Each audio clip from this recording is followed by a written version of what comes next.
So as they got dressed in Oak Bluffs, they were able to express how they wanted the world to see them. The choices were beautiful. Okay, what is this? This looks pretty good.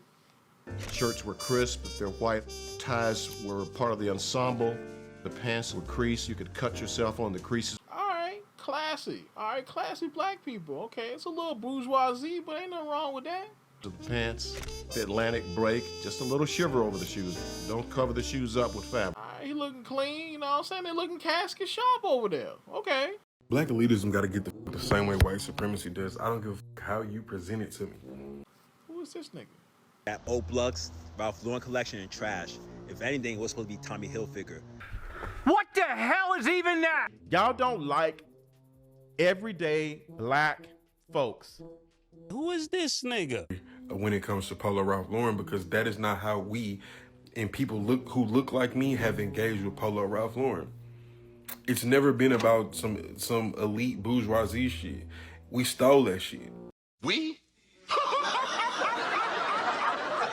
We Like to be a part of the elite. And the elitism that y'all are desperate for is definitely tied to whiteness. Man, what the fuck is you talking about? fuck was that? I'm sorry, man. So this conversation and the way it's being handled is proof that there's something in the pudding, and it's anti-blackness. Come on now, dog. Come on, man. So let me get this straight. Presenting black people in a positive light is a bad thing, and it's connected to whiteness or white supremacy or something. Do me a favor, bro. Shut your ass up.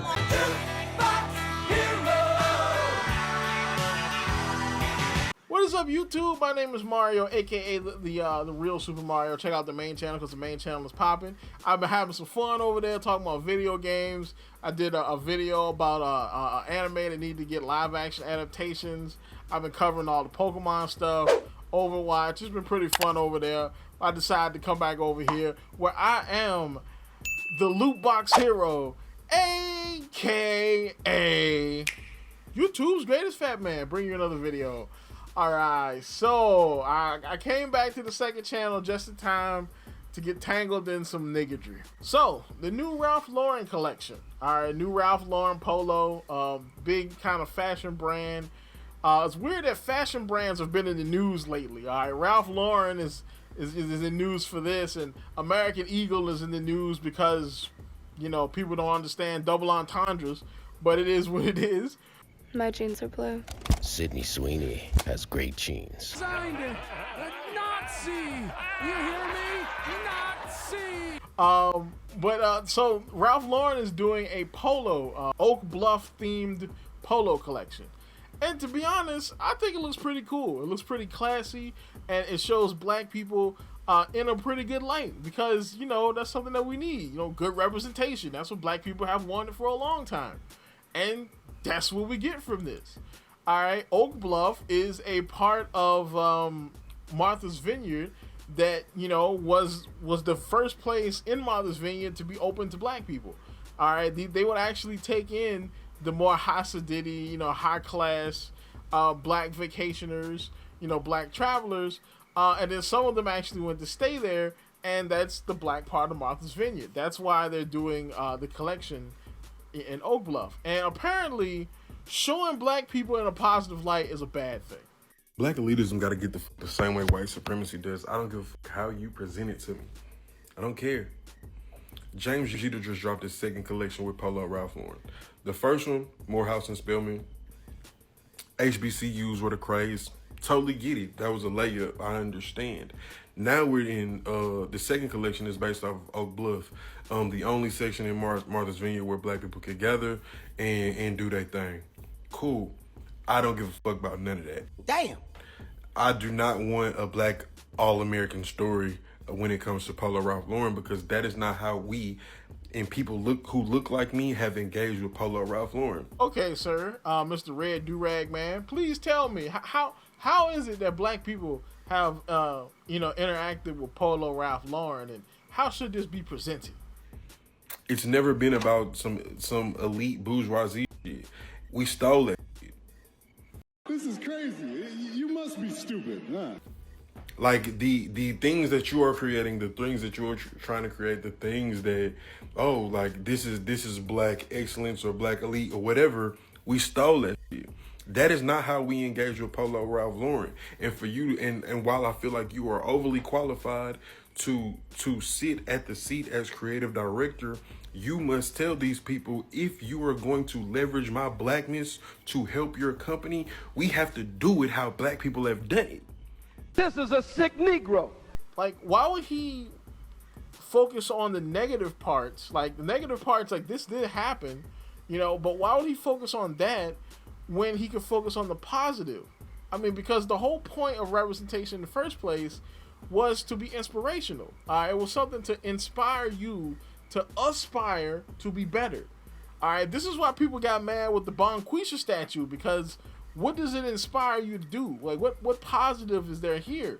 How black people have done it. We have to, at some point you got to recognize the lowlifes. Say that again? At some point you got to recognize the lowlifes. That's stupid. Use your common sense. At some point you got to recognize these other groups of people who look like us, how we were. It was a rebel for us to wear these things. It was a rebellion to the American dream, to the all-American standard. You just said it. The low. Why would you want to recognize? Why would you want to recognize the low lives? All right, this is, oh Lord, and I feel like this. He gonna be like, oh well, because the low lives. This is where black really is, and that's not what it is. Okay. This is the problem. This is the main reason why I do this black escapism stuff, right? And I talk about the tropes and I talk about the goofy stuff, because we need a better representation of black people. All right, don't get me wrong. I'm not saying we need to tear down black culture and tear down hip hop and, you know, destroy hip hop and burn all the rap songs and get rid of the twerking. That's not what I'm saying. All right, because I mean, if you destroy what we have, what else are we going to latch on to? What I'm saying is we need to pivot black culture and to create more inspirational, aspirational type of things, more things that people can look up to. American standard. We stole that shit. And for us who are using our dollar to buy polo, at best we're talking about a Macy's Dillard level, and for most of us it's a Marshalls and Ross level.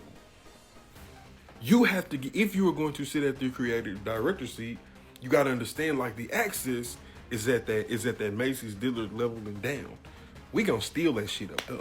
I'm not trying to promote, you know, shenanigans and negative behavior, but, you know, that's just the way it be, though. You know what I'm saying? You know what I'm saying? How in the world is he gonna advertise the fact that you buy the stuff on?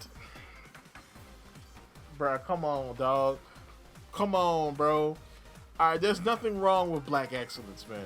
Like to be a part of the elite, and the elitism that y'all are desperate for is definitely tied to whiteness. Bro, what you on?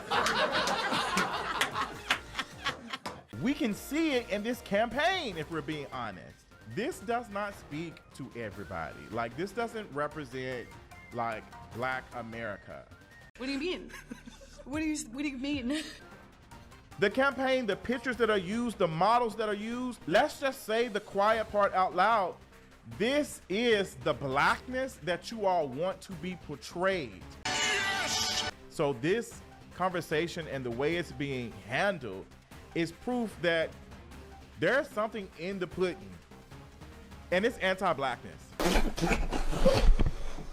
Look, I don't think that portraying black people in a positive light is anti-blackness. I think that is probably one of the craziest narratives I've seen that come from, like, the pro-black community, like the super duper pro-blacks, you know. Like, we're the crazy.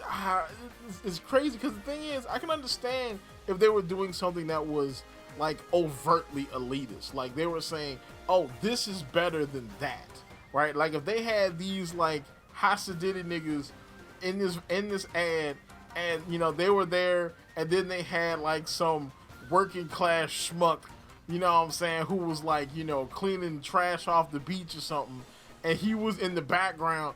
Like, okay, I'll be like, yeah, they really are doing some elitist stuff. But they're not. They're just showing you another aspect of black culture. all right, that is different from the one that you usually see. And to be honest, that's a good thing. Now, we don't have to replace black culture with this, but showing a different aspect of black culture is not a bad thing. It's not, all right? Because the thing that's going on with black culture right now is it's in this kind of like doom loop, all right, where the main thing that gets projected from black culture is the somewhat self-destructive part of black culture, all right? And it's like, okay, like you project the urban hip-hop culture, the low lifes, as the other guy was saying, okay, but can we project a positive side of black culture? No, because the positive side is connected to whiteness. So if we just project the low lives, then that's all people will see from black people. And so the perception of black people with everybody else will be tainted because all we're projecting is the low lives. And our own view of black people will be changed because now the low life culture is blackness, and that's it. Because we're not even allowed to project a positive version of our own culture. It's insane. Do other races go through this? Like, are other races painting themselves in this weird corner where they can't project themselves in a positive light? You know what I'm saying? Like, I don't think did you see people get mad when Crazy Rich Asians came out and they projected, they had all the rich Asians and they were doing rich upper middle class people stuff? Was that like a conversation? It might have been. I don't know. I didn't follow it, but it probably would have been if it was a black movie. Bro, like it's insane, the reaction to this. Like, we need to stop associating anything good or positive or, you know what I'm saying, with whiteness. Because it's not just with this, it's with other stuff too, like being punctual or being professional, you know, or respectability politics. Being on time is white supremacy, because what are they always on time to do? Oppress. I think professionalism is inherently anti-black because it's literally a culture created by white people to keep black people out from being themselves. Yeah. So I think a lot of stuff that's set up when it comes to professionalism is to keep people of color from being themselves. Like, this is the same thing I talked about back in one of my other videos when I was talking about the Indians and the poop flinging festival, the feces flinging festival. All right, that is a part of their culture. Cow poop is a big part of Indian culture. Now, do most Indians talk about it? No. Why? Because it's cow poop. Did they erase it from their culture? No. People flinging feces to this very day. But do they talk about it openly? Did they make that a big part of their culture? Did you see it in Slumdog Millionaire? Did you see it in any of the Bollywood movies? No. No. All right, you don't have to erase parts of your culture, but the negative aspects of culture we don't have to put in the forefront. We don't have to do that. All right, there is more to the black experience, or at least it should be, than the negative parts. All right, I mean, look at like this right here is why good representation and good stories are important. All right, because representation is, again, supposed to be inspirational. And if you don't believe me, ask her. Uhura, you're the only one who can do it. I was pleased that in those days, when you couldn't get even blacks on television, that I not only had a black, but a black woman and a black officer. You are away from your post, mister. And that'll show them. I told Gene after the end of the first season that I would not be returning to the show. We terrified and overwrought. That I wanted to return to my first love, which is musical theater. But I didn't know that meeting a Star Trek fan would change my life. I was told that fan wanted to meet me, and I turned and looked into the face of Dr. Martin Luther King. I was breathless. He says, yes, I'm the Trekker. I'm a Star Trek fan. And he told me that Star Trek was one of the only shows that his wife, Coretta, and he would allow their little children to stay up and watch. And thanked him, and I told him that I was leaving the show. All the smile came off his face, and he said, "You can't do that." He said, "Don't you understand that for the first time, we are seen as we should be seen? You don't have a black role. You have an equal role." And when I went back to work on Monday morning. See, and this is the problem with representation. It's not like that anymore. Martin Luther King wanted her to stay there in that role because black people could see her and see what they could be or what they could aspire to be. All right.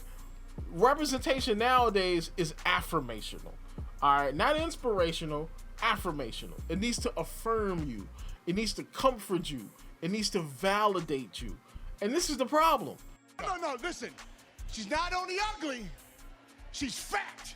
All right. Because there are a lot of people who are ghetto. I was ghetto. All right, true. My family came from Wickham Court.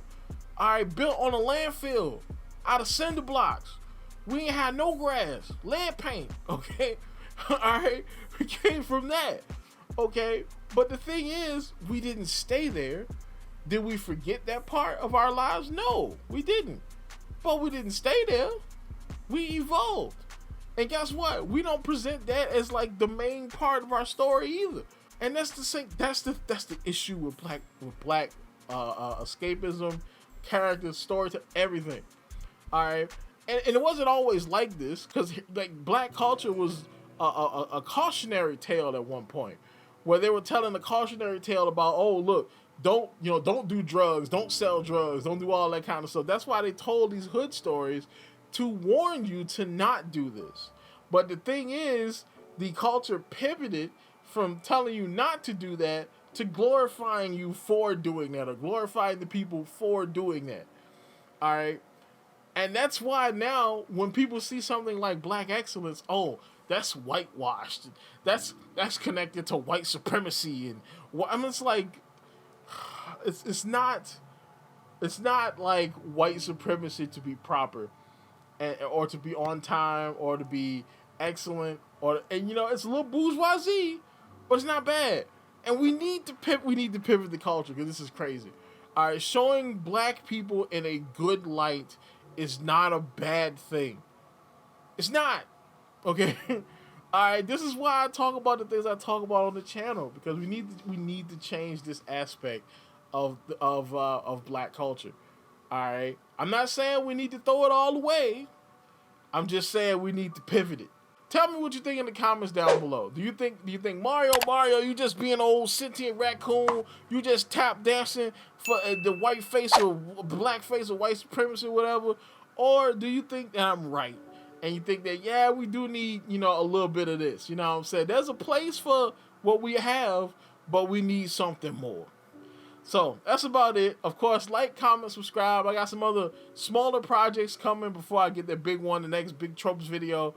So like, comment, subscribe, and as always, people, keep it real.